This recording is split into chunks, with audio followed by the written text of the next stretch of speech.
coming to you from the heart of the Swartland Municipality in Moorreesburg. It's one of the rural communities within the Western Cape, along the west coast side of the province, where in the midst of 16 days of activism against violence against women and children, in the midst of that program, the IEC has done an extraordinary thing. They have called together stakeholders here to bring services to the community regarding gender-based violence. But let's jump straight into it and find out why the IEC is involved in this. And we're going to speak to Chris Bali, and he's the Assistant Manager for Outreach in the Western Cape for the Independent Electoral Commission. Mr. Bali, thank you so much for your time.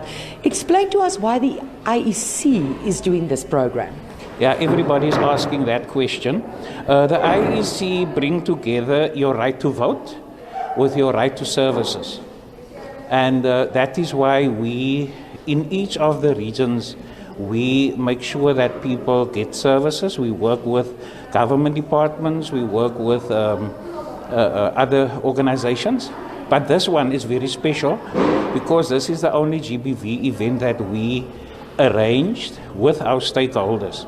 So important thing is our people, we go vote, but there's a lack of services according to the voters, and we want to make sure that we link the right to vote to the right to services.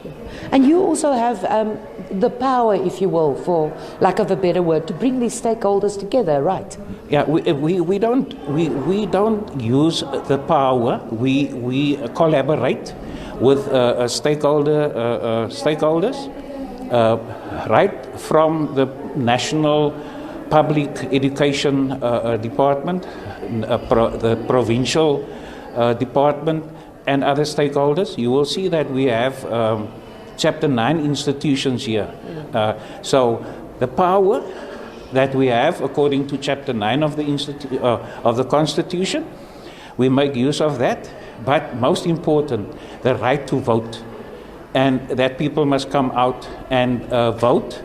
But with that, they need services, and that is what we want to coordinate. It's very close to our provincial officer's heart, Mr. Hendrikse, that we service our people, especially in the very small areas like Moorreesburg, and you will see that there will be follow-ups, smaller activities and follow-ups, so that we can make sure that GBV and femicide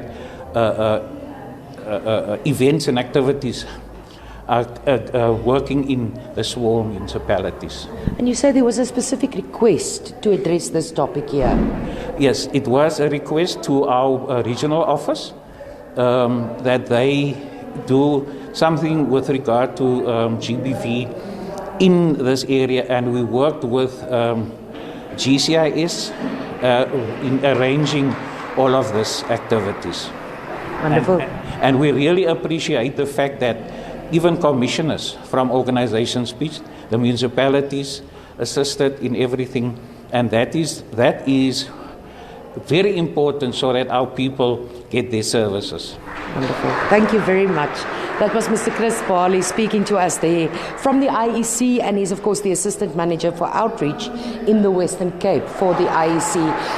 We also spoke to a number of NGOs that were invited to participate here today, those people who work on ground level with women and children who face abuse. And we heard extraordinary things from them. We heard that statistics show that a woman who is abused will go back to the perpetrator or the abuser at least 7 times before they manage to break free from the cycle of abuse. So events like this, where they bring together stakeholders, the SABC is here, Legal Aid is here, Department of Social Development from the Western Cape Government is here, even the Department of Water and Sanitation is here to speak as to job opportunities that are available in EPWP, because we find in a lot of the instances of women who cannot break free from the hold of abuse is economics, and the fact that they cannot find work. So linking people and the community with these services, organizations and NGOs